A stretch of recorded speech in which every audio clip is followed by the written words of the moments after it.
प्रणाम मित्रों। ओशो का पूना आश्रम ओशो के सन्यासियों एवं प्रेमियों के साथ साथ विश्व भर के अनेक लोगों के लिए आकर्षण का केंद्र रहा है। लेकिन जैसा ये आश्रम आज है, ऐसा हमेशा नहीं था। यह शुरू-शुरू में कुछ और था और आज कुछ और हुआ है। इसके भीतर बहुत सारे परिवर्तन होते रहे हैं, फिर इसके रूप स्वरूप में हो या फिर यहाँ के कार्यक्रम एवं गतिविधियों को लेकर। एक समय वो था जब ओशो सदैव वहाँ पर थे, तो वहाँ की ऊर्जा और सौंदर्य कुछ और रूप में थी और आज कुछ और रूप में है। ये आश्रम समय दर समय धीरे-धीरे कैसे और कितना बदला है, इसको हम 3 भागों में बाँटकर जान सकते हैं या समझ सकते हैं। एक पूना 1, दूसरा पूना 2 और तीसरा पूना 3। जी हाँ, पूना 1 यानी जब ओशो स्वयं सदैह शरीर में जब थे, वहाँ रहे और जब इस आश्रम का निर्माण हुआ या यूँ कहें बनना शुरू हुआ, प्रारंभ हुआ। पूना 2 यानी जब ओशो भारत से अमेरिका चले गए और वहाँ पे अमेरिका से जब वापस लौटे इस आश्रम में, फिर जो तब्दीलियाँ हुई, जो परिवर्तन हुए, फिर जो कुछ भी यहाँ पर गतिविधियाँ बदली, उसको हम पूना 2 कह सकते हैं। और फिर आज जब ओशो देह में नहीं है, उस देह त्याग के बाद आज जो इस आश्रम की स्थिति है, परिवर्तन है, रूपांतरण है, जो भी हम देखें, वो क्या और कितना हुआ है। तो इस आश्रम का शुरू से लेके आज तक क्या और कैसे परिवर्तन हुआ है, उसको विस्तार पूर्वक जानते हैं।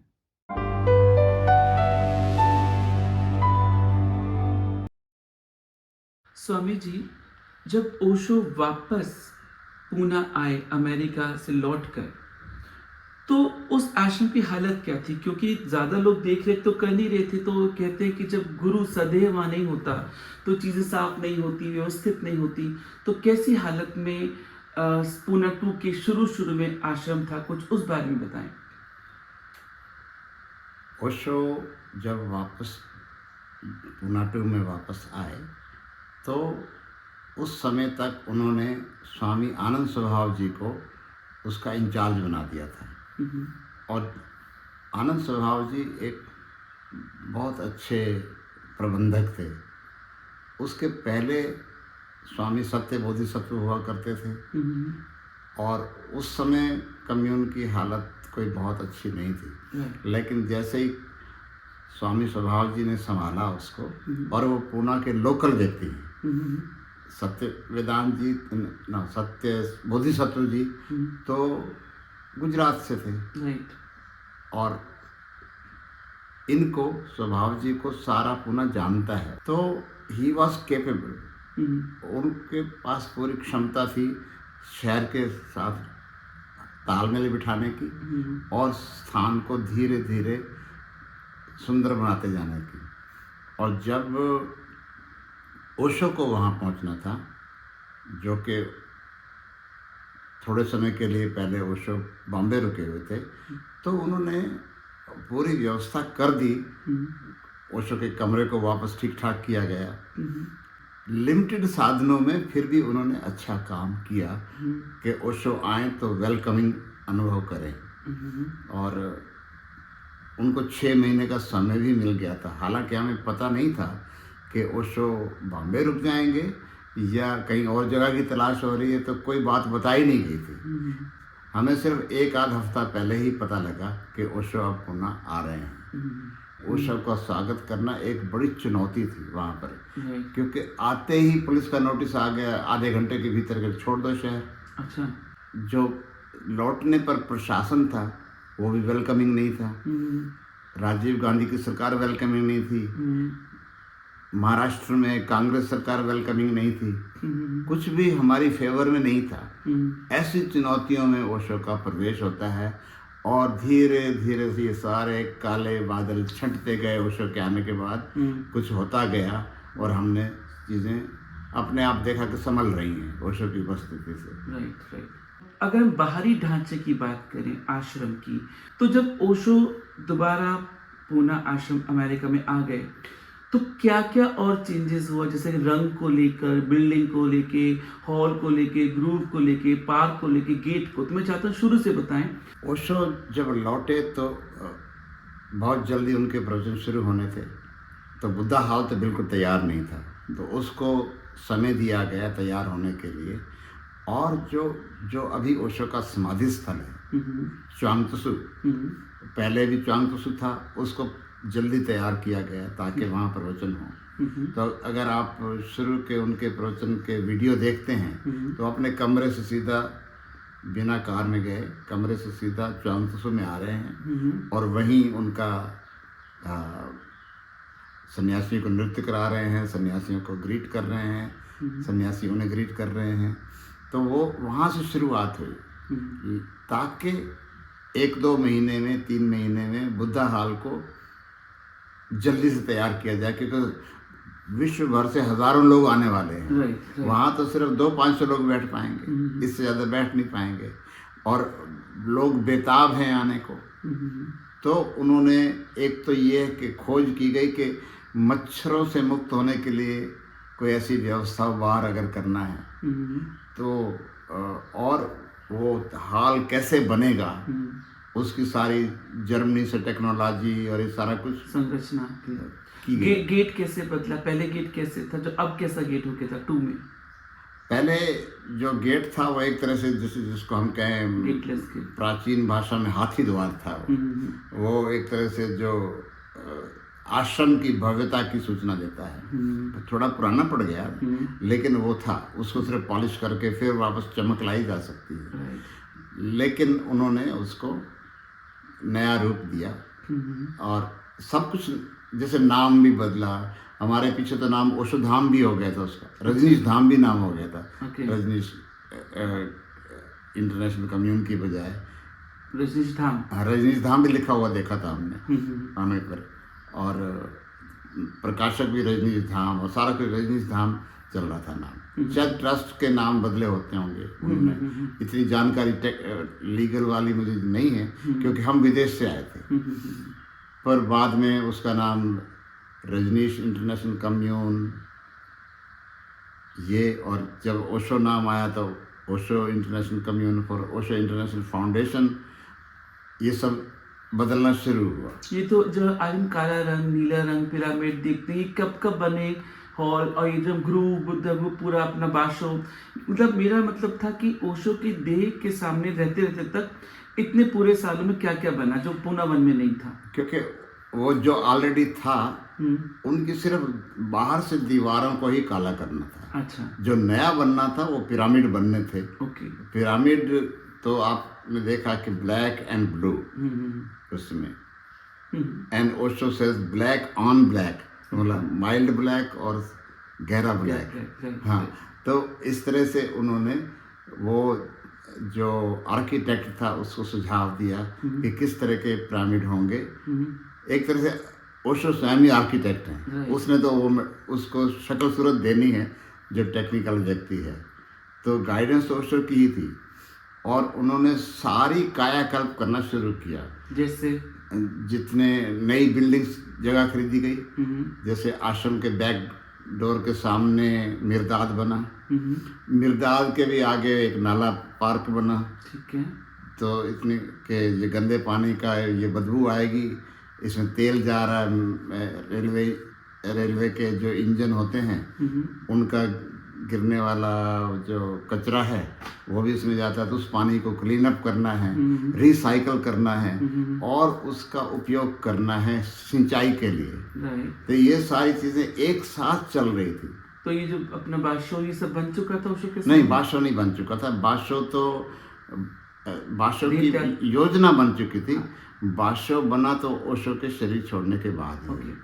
चेयर को लेके क्या ओशो जिस चेयर पे पहले बैठते थे ऐसी चेयर थी, वो भी कुछ बदली गई पूना 1-2 के बाद?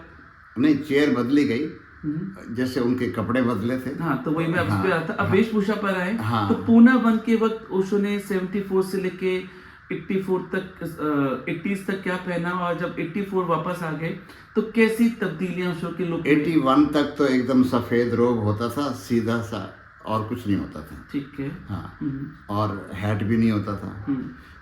लेकिन ओरेगन में रहने के कारण जहाँ के टेम्परेचर बहुत बिलो 0 भी जाता था और बहुत ठंडा होता था, और फिर उनको एक ही टेम्परेचर में बैठना होता है एसी के, तो उनका हैट बन गया। तो वो क्रम तो चलता रहा। जैसे वो कंटिन्यूटी रही, वो फिर उन्होंने रूप बदला नहीं अपना। ये तो हुआ ओशो के ऊपरी रंग रूप को लेके, उनके पहनावा लुक को लेके। लेकिन हम प्रवचन की बात करें, प्रवचन की जो भी श्रृंखलाएं रही, तो पूना 2 में किस ढंग की टॉपिक्स ज्यादा थे जो पूना 1 के वक्त अलग थे? क्या डिफरेंस हम पाते हैं कि ओशो जब इंडिया छोड़ के गए और इंडिया से जब वापस आए बाहर से, अमेरिका से, तो किस टाइप के टॉपिक्स पे उन्होंने बल दिया? क्या उनका विषय था? जैसे ओशो उपनिषद आपने सुना होगा नाम, वो तो बॉम्बे में ही दे दिए थे प्रवचन। तो एक प्रकार से वो उनके गहनतम प्रवचन है नए नए फेज की। उसके साथ मिस्ट्री स्कूल कॉन्सेप्ट शुरू हुई पूना में, जो जैसा उनका स्वागत प्रशासन ने किया, उससे कारण उन्होंने जैसे जो पुलिस कमिश्नर का बिहेवियर था ओशो के प्रति, उस सब को भी आंसर किया ओशो ने। चाहे वो खलील जिब्रान पर बोल रहे थे, चाहे वो जरथुस्त्रा पर बोल रहे थे। शुरुआत खलील जिब्रान, जरथुस्त्रा इस तरह के हुई है।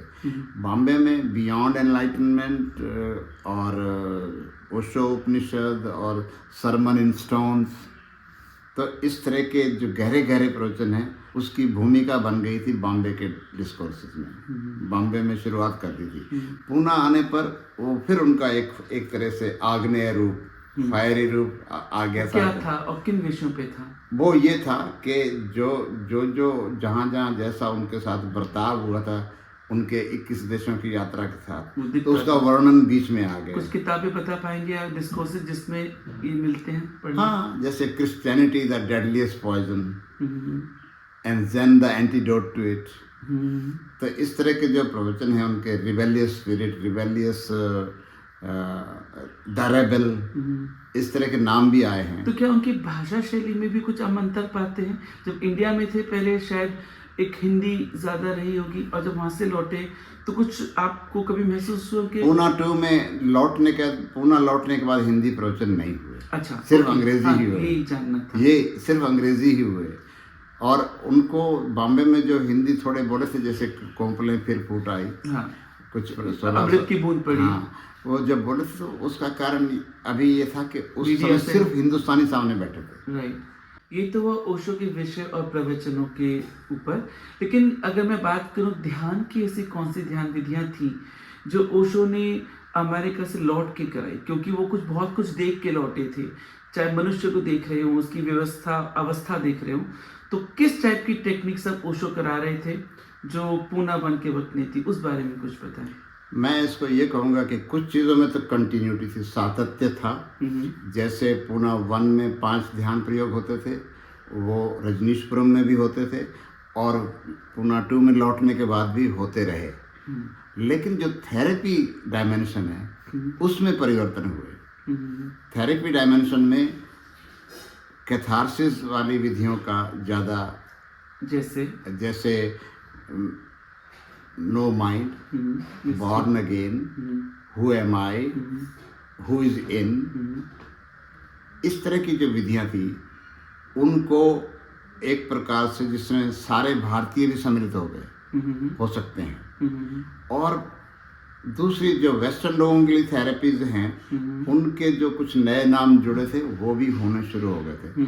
और एक जो मिस्ट्री स्कूल में कुछ और आयाम होते हैं, एस्ट्रोलॉजी का, पामिस्ट्री का, टैरो का, ये सब, नियो रेकी आ गई, तो इस तरह की चीजें भी जुड़ गई। यहाँ पे एक क्वेश्चन है, जैसे कई बार हम कहते हैं कि ओशो इन सब के खिलाफ थे, और वही इन्होंने इसको प्रायोरिटी भी कहीं दी कि भाई आप टैरो भी करो, एस्ट्रोलॉजी भी करो, तो ये क्यों उन्होंने उसको सहमति दिया? इन चीज़ों के साथ जब आप साइकोलॉजी और ध्यान को जोड़ देते हैं तो आप व्यक्ति के लिए हेल्पफुल हो जाते हैं, क्योंकि वो उस पर कौन सी विधि काम करेगी, चाहे पामिस्ट्री करेगी कि टैरो करेगी, एस्ट्रोलॉजी करेगी, हाँ, कुछ भी करे, लेकिन उस व्यक्ति को उससे उठाकर आपको ध्यान की दिशा में लाना है। अंततः साइकोलॉजी सिर्फ रास्ते में एक प्रकार से टूल बनती है, सहयोगी बनती है, सीढ़ी बनती है। हम्म, तो जैसे कि उन्होंने हर मनोचिकित्सा के साथ हम्म, सभी मनोचिकित्सकों को कहा कि तुमको इसको ध्यान को जोड़ो। कब तक मनोचिकित्सा करते रहोगे, कब तक मनोविश्लेषण में रहोगे? तो वेस्ट सिर्फ आस्था रखता है मनोविश्लेषण और मनोचिकित्सा में, इसलिए उनके जो सालों साल बीत जाते हैं और व्यक्ति बीमार ठीक नहीं होता है, चिकित्सा हो ही नहीं पाती, 15-15 साल तक करते रहते हैं। तो ओशो ने उसको ध्यान से रेडिकलाइज किया इंस्टेंट रिजल्ट लाने के लिए। ये तो स्वामी जी हुआ कि ओशो की ध्यान विधियों में आए तब्दीलियां। तो जो आश्रम के अंदर सन्यासी रह रहे थे, उनकी दिनचर्या क्या होती थी, कैसे काम बटे होते थे, दिन भर सन्यासी क्या करता था पूना 2 में, और वही ओशो की दिनचर्या क्या होती थी, कितना वो रूबरू होके मिलते थे, कम मिल रहे थे, ज्यादा मिल रहे थे, क्या उनकी गतिविधियां थी पूरी पूना 2 स्टार्ट होते ही से, अमेरिका से आते ही और देह त्याग तक। तो इस पे थोड़ा बताएं जो 2 में रहा। इसके पहले कि हम उससे प्रवेश करें, मैं कहूँगा एक नई फेज शुरू हुई पूना 2 में। वो ये था कि हमारा जो सोशल इंटरेक्शन है, क्योंकि समाज में हमें बहुत आलोचना मिल रही थी, समाज हमारे लिए प्रतिकूल व्यवहार कर रहा था, तो हमें एक सेतु निर्मित करना था। जब आश्रम का सौंदर्यीकरण हो गया, ब्यूटिफिकेशन हो गई, तो ओशो ने कहा कवियों को, कलाकारों को, इन सब के लिए अब स्थान तैयार है, अब उनको बुलाओ, निमंत्रण दो, जितने भी सृजनात्मक लोग हैं देश में। So we created friends of Osho organisation. तो वो जो एक फेज ऐसे बदली to reach out, to send the message across कि ये वो स्थान वो नहीं है। ओशो ने एक सपना दिया था उन्हीं दिनों कि academy of science, culture and arts वो होनी चाहिए। तो वो उन्होंने ग्रेट चैलेंज पुस्तक के प्रवचनों में ये बात पूरी रूपरेखा दी है कि मैं चाहता हूँ कि वैज्ञानिक आएँ जो विध्वंसात्मक नहीं सोचते, सृजनात्मक सोचते हैं, ऐसे लोगों को यहाँ प्रोत्साहन मिले, और हम सबको निमंत्रण देते हैं। उसके साथ साथ जो जोड़ बैठा इन चीज़ों का, जो कि ज़ेन है, बड़ा क्रिएटिव है। तो ज़ेन लोगों के जापान से आना शुरू हो गए। ध्यान तो अपनी जगह चलता रहा और चिकित्सा भी होती रही, लेकिन एक जो प्रत्यक्ष दिखाई पड़ता था रूप, अभिव्यक्ति, वो थी कलात्मकता। और उसी का एक रिजल्ट ये भी निकला कि हमने कार्निवल किए। हाँ, वो रोड पर भी शो हुआ कार्निवल का। इस तरह से ओशो ने एक हमें अभिव्यक्ति का नया आयाम दिया। और साथ में एक इनर सर्कल की हम बात करते हैं, तो क्या ये भी पूरा 2 में बना? ये इसलिए शुरू हुआ कि ओशो मौन में हो गए और उनको पता लग गया कि अब शरीर छोड़ने के दिन आ गए हैं। और उन्होंने सब किताबों के टाइटल भी बदले और कहा कि इधर से गुजरा सलाम करता चलूं, और बीज तो मैंने बो दिए, देखो बीज बीज ना रह जाए। हाँ, इस तरह के शीर्षक भी इसलिए दिए। तो वो इंगित कर रहे थे। और उन्होंने 10 अप्रैल के बाद बोलना बंद कर दिया, मौन में चले गए। अब उन्होंने पब्लिक प्रवचन देने की बजाय अपने जिन लोगों को काम सौंपना था, उनमें 5 भारतीय थे इनर सर्कल में, और बाकी शेष 16 और देशों के थे। तो एक एडवाइजरी कमेटी जैसे होती है कि वो ये गाइड करेंगे, मेरे से जैसे उन्होंने सीखा है वो गाइड करेंगे आगे। तो ये उन्होंने पहले मीटिंग्स करना शुरू कर दिया, और मीटिंग्स की रिपोर्टिंग करने वाली माँ आनंदों को बताती थी कि आज क्या हुआ, तो वो ओशो को खबर रहती थी। इस संबंध में मैं इस पुस्तक की जिक्र करूँगा, इसमें ये बातें हैं। तो ये जो बहुत महत्वपूर्ण पुस्तक है, इसमें सारी रूपरेखा उन्होंने दी है। आनंदो मान ने लिखी है। आनंदो मान लिखी, और वो ओशो की मीडियम, डिक्लेयर्ड मीडियम है वो। ओशो ने कहा कि नहीं मीडियम है कि नहीं है, लेकिन ये जो इनर सर्कल था उसके चेयरमैन और वाइस चेयरमैन ने पब्लिक के सामने घोषणा की, Anando will be my medium, he said. तो ये किताब बाद में आई है, और इसमें ये सारी बातें बताई गई हैं कि इनर सर्कल कब शुरू हुआ, और इस किताब को सबको पढ़ना चाहिए। तो इनर सर्कल पूना 2 में ही बना। हाँ, पूना 2 में हम एक परिवर्तन सन्यासियों के ऊपर भी देखते हैं, वो ये है कि उनका रूप भी बदल गया। ठीक जैसे आपने का सन्यास तो बंद हो ही चला था लगभग ओशो के साथ, तो ये रोब भी क्या तभी बदला और कैसे इसमें बदलाव आया रंग में, क्योंकि हम संतरी रंग बहुत पूर्व में देखते हैं और अब आके मरून सा हो गया है, तो ये कैसे बदला? ओशो को किसी प्रकार की हिंसा कभी पसंद नहीं रही है और उन्होंने देखा कि उनके सन्यासियों पर भी समाज की हिंसा आ जाती है जब वो अपने मरून या उन कपड़ों में माला पहने हुए आते हैं। तो कुछ समय के लिए जब वो भारत आने वाले थे बहुत सारी दुनिया भर के लोग, तो उन्होंने कहा कि गो अंडरग्राउंड, तुम्हारी स्माइल से ही पता लग जाएगा तुम सन्यासी हो, लेकिन तुम्हें ये वस्त्र पहनने की जरूरत नहीं है। और तो आने वाले समझो कहो कि 87, 88 हमने वो समय बिताया, हम भी ना पहने वो भी ना पहने जो आ रहे हैं, ताकि सब एक जैसा हो, ये ना हो कि कोई पहने के बैठे हैं और कोई नहीं पहने। तो वो प्रैक्टिकल एडवाइस था कि तुम नॉर्मल कपड़ों में बैठो। तो वेस्टर्न महिलाओं को भी आपने देखा होगा कि जैसे मनीषा है वो भी साड़ी पहन के बैठी है, नीलम माँ तो बैठी है, वो भारतीयों के लिए आसान है, उन्होंने भी सीख लिया। तो 2 साल तक समझो कि उन्होंने वही वस्त्र पहने जो समाज में पहनते हैं वो। लेकिन फिर जब आखिरी साल आया तो उन्होंने सब पॉजिटिव हो गया जब, तो जाते जाते एक वापस उन्होंने एक वो आयाम जोड़ा जिसमें एक ही रंग हो, तरह तरह के रंग पहनोगे तो तुम्हारा मन सारे रंगों में घूमता रहेगा। सब फिर साड़ियों की चर्चा करते हैं महिलाएं, और इस तो मतलब बीच में सिविल ड्रेस हो गई थी। सिविल ड्रेस हो कोई पजामा कुर्ता भी पहन सकता है, कोई हाँ, बरमूडा भी पहन सकता हाँ, है फॉरनर, हाँ, कोई कटी स्लीव्स की पहन सकता है, कोई साड़ी, सब कुछ चल रहा था बीच में। पर जब ये देखा कि रोब बने तो रोब भी लोग डिजाइनर बनवाने लगे। तो ओशो ने कहा कि नहीं, ए रोब इज ए रोब इज ए रोब, एक जो चोगा जो पहनना है वो ऐसा होना चाहिए कि अब तुम इसमें से नए रास्ते मत निकालो फैशन के। अच्छा, लोगों ने अपने अपने सहूलियत और पैसे के स्टैंडर्ड के हाँ, साथ, कोई ऐसे बनवा रहा है, कोई वैसे बनवा रहा है, कोई यहाँ कलर लगवा रहा है, कुछ करने। तो बुटीक खोली गई, उसमें रोब बनवा के रखे गए। तो ये ऑरेंज से मरून किस ईयर में लगभग हुआ, और ऑरेंज 2 में हुआ या 1 में हो गया था? ऑरेंज या रेड की जो शेड्स, कई तरह की शेड्स थी वो तो वहाँ ख़त्म सी हो गई थी। पूना 1 में खत्म हो गई। हाँ, नहीं वहाँ तो चलती रही, रजनीशपुरम में भी चलती रही, लेकिन वहाँ आप पैंट भी पहन सकते थे, सूट भी पहन सकते थे, क्योंकि वो वहाँ बहुत ठंडा मुल्क है। हाँ, तो वहाँ के वातावरण के अनुसार आपको रोब तो ये है कि जब आप प्रवचन सुनने आते हैं, और वहाँ उस समय प्रवचन नहीं हो रहे थे ओशो के, ओशो तो सिर्फ ड्राइव बाइव के दौरान ही उनको नमस्कार करते थे, बाकी तो कुछ हो नहीं रहा था। तो हाँ, जब आप ध्यान करने जाते हैं तो कुछ लूज क्लोथिंग चाहिए उस समय। यहाँ आकर भी वो चला, वैसे ही चला कुछ समय तक, क्योंकि ओशो ने सन्यासियों की सुरक्षा की ज़्यादा फिक्र की, केयरिंग की कि मेरे सन्यासी पर कोई ना ये कुछ ना आए, और वो विदेश से सुखपूर्वक आए, सुखपूर्वक जाए, उसकी ऊर्जा ध्यान में लगे।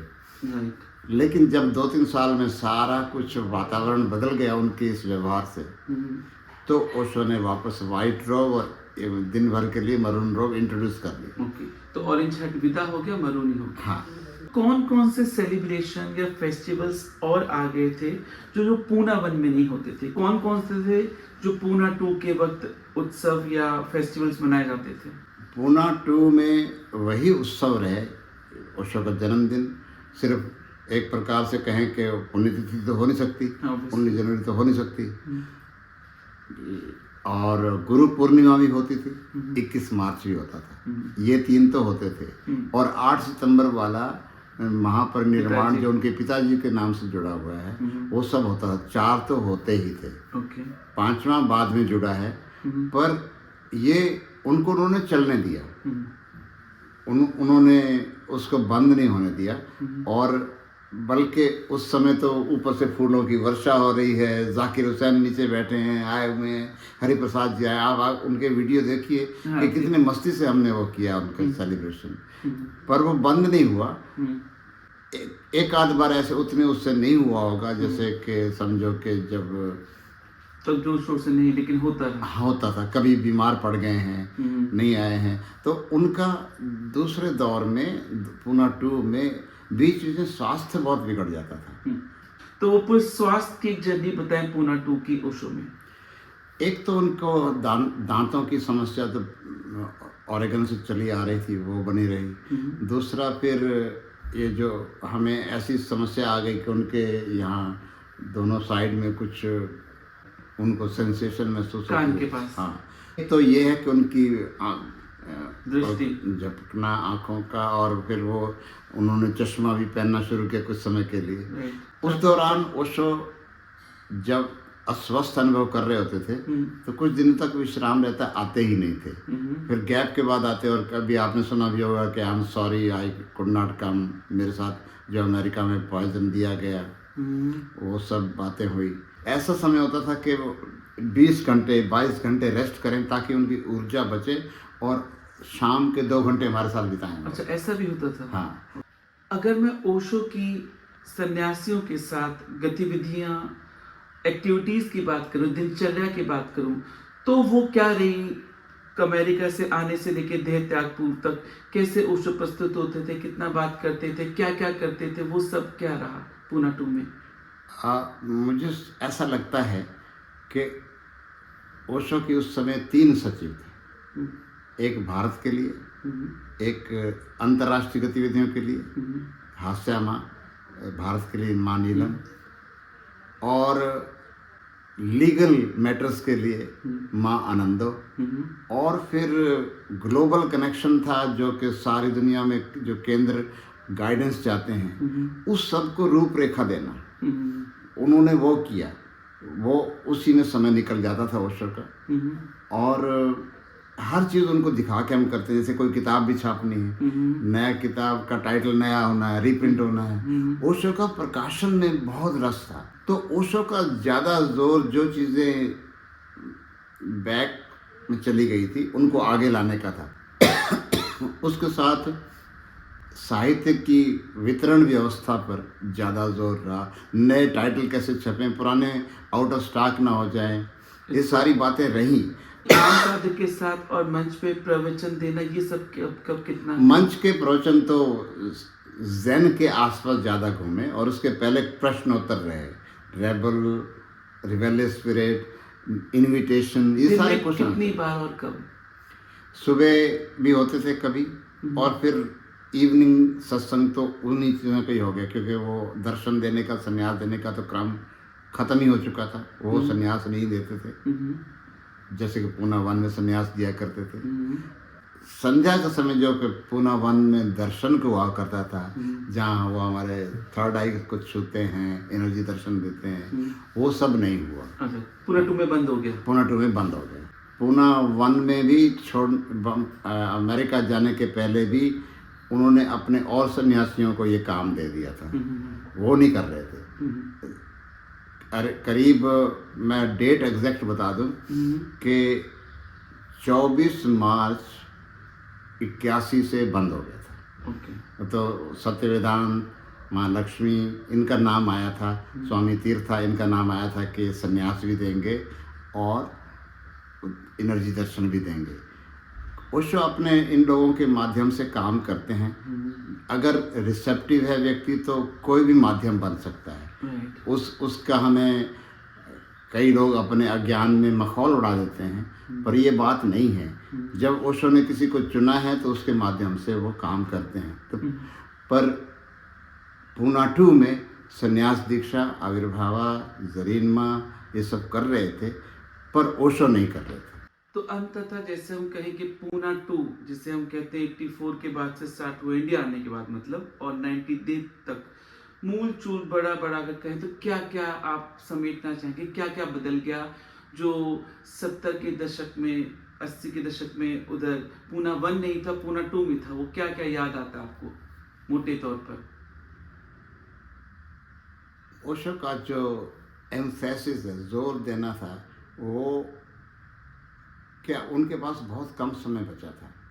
उनको पता था कि मैं जाने वाला हूँ, तो उन्होंने सबको इस दिशा में झकझोरा कि सबको ध्यान में जाना है, सबको सब प्रवचनों, कोई प्रवचन मिस नहीं करना है, इवनिंग सत्संग में आना है। बल्कि एक रजिस्टर भी बन गया कि कौन आता है कौन नहीं आता है। यहाँ तक कि पहले ऐसा कभी नहीं होता था। हम्म, इसलिए कि वो समझो कि ये सदगुरु की कंपैशन है कि वो जाने कि क्यों नहीं आ रहा है। अगर कोई शिष्य व्यर्थ के कामों में लगा हुआ है तो उसको बताया जाए कि उसको शायद ख्याल नहीं है कि वो जाने वाले हैं। तो हर ढंग से ये बताया जाता था कि मैं थोड़ी देर रुकूंगा फिर चला जाऊंगा, अभी जो लेना है ले लो। तो वो हाल भरा भरा रहता था। ऐसे बाहर के सारे ये पहले इतना पूनावन में नहीं होता था, कम पूनावन पहले। में नहीं होता था। तो ये इतना जागरूक किया गया, पीक जो आ रहा था। पीक जो आ रहा था। और ज़ेन जो है, अब पूनावन में ओशो ने कभी खुद ध्यान नहीं करवाया था, बैठ के सामने ध्यान नहीं करवाया था। प्रवचन ध्यान अपने आप में ध्यान है, लेकिन जिब्रिश नहीं कराई थी कभी। तो यहाँ जिब्रिश के 3 चरणों के साथ उन्होंने प्रवचनों में जोड़ दिए। अब वो लाइव ज़ेन जो है, वो 17वां प्रवचन है उसका, उसमें खुद उसका उन्होंने एक्सप्लेन किया है लाइव ज़ेन में, जिसमें 3 चरण उस दिन से कि I am introducing this new technique to you and we will be concluding this courses with that. तो प्रवचन का समापन इस ध्यान से होगा। तो वो उन्होंने खुद करवाया। तो वो अपने आप में, जिसमें वो कहते हैं कि feel that you are Buddha, feel your body frozen. हाँ, तो ये सारे उस समय के, इस समय तुम पूरे विश्व में, पूरी धरती पर सबसे ज़्यादा सौभाग्यशाली व्यक्ति हो जो इन क्षणों में तुम यहाँ हो। ऐसा उनको ये बार बार स्मरण दिलाना, you are the most blessed fortunate people at this moment on earth. तो क्योंकि बुद्ध की भांति विश्राम में जाओ, बुद्ध की भांति उठो और अपने आसपास बुद्ध की हवा को अनुभव करो। बुद्धा विदिन, बुद्धा विदाउट, ये सब होता रहा। तो वो जो बुद्धा हाल है, सच में बुद्धा हाल हो गया। इसलिए जब कभी हम उसको कहते हैं कि उसको तो आने वाले युगों युगों तक वैसा मेंटेन करना चाहिए था। वो जो बुद्धा हाल है, उसमें उन्होंने निरंतर बुद्ध का ही स्मरण दिलाया है। और अंत में शब्द भी बुद्ध के कहे हैं कि the last words of Buddha was samma sati, remember that you are Buddha.